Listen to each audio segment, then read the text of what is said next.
karena kita dibatasi oleh ketentuan roster. Ya. Nah, supaya janganlah kita belajar tidak ada manfaat, kita jembatani. Kita jembatani produk di sekolah, kita buat tematis. Kita buat tematis dia sekarang. Gimana caranya? Hari Senin Ibu belajar apa-apa, kan bukan satu mata pelajaran. Ada beberapa mata pelajaran.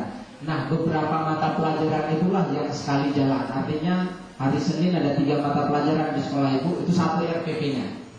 Maksud saya, pada saat sekolah Ibu benar-benar sudah tematis, besok kita panggil kelas 3, Ibu sudah punya kawan, kelas 1, kelas 2, kelas 3. Kita panggil wali muridnya, sudah ada kawan, kalau bisa rubah paradigma sekolah. Buat sekolah itu tematis.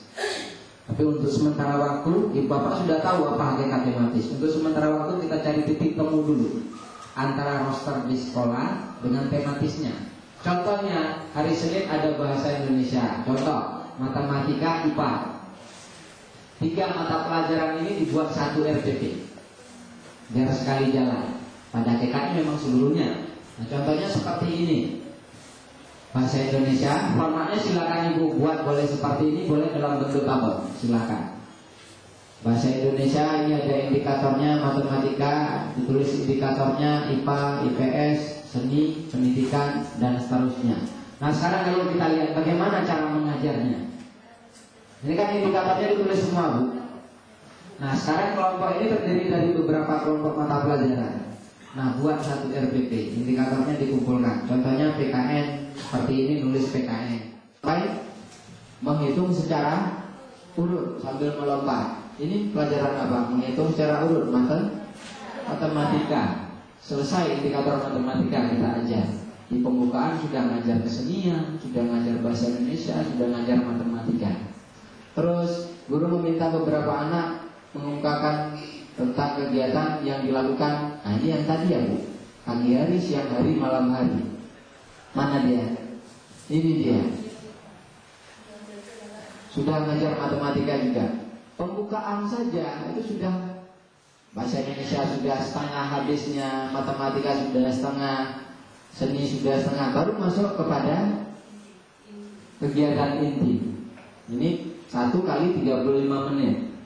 Sini 3. Di kelas anak secara individu diminta untuk mengamati berbagai benda yang ada di dalam kelas, memilih benda yang ada di kelas, menghitungnya dan menuliskan lambang bilangan dan dilakukan beberapa kali.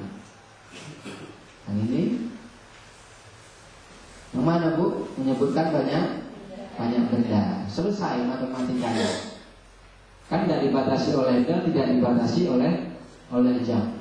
Terus kegiatan berikutnya setelah menyelesaikan kegiatan ini, membaca kalimat sederhana dalam kartu-kartu yang telah disiapkan guru. Membaca kalimat sederhana. Mana dia?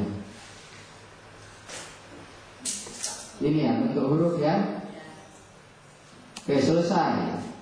Terus apa lagi? Terus satu lagi menyebutkan nama lengkap sudah, Bu ya. Ketika perkenalan, guru meminta anak untuk menyebutkan identitas diri, sudah juga. Harus Bu indikatornya. Habis kan sekali jalan di kegiatan ini. Nah, kegiatan penutupnya pulang 7 mata pelajaran sekalian diajar.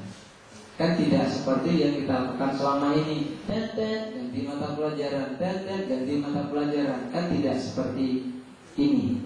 Nah, di tempat-tempat sekolah yang sudah maju ini sudah berjalan.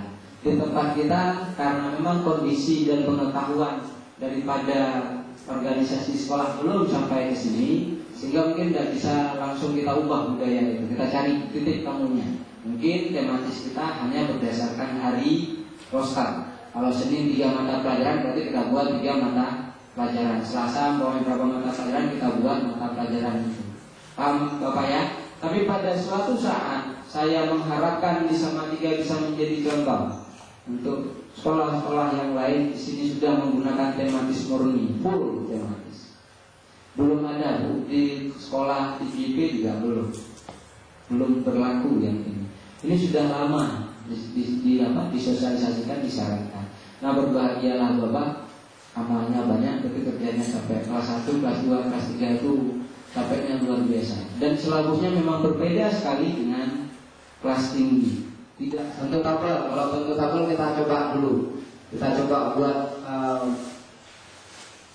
gimana kita buat bawahnya saja Bu ya. Nanti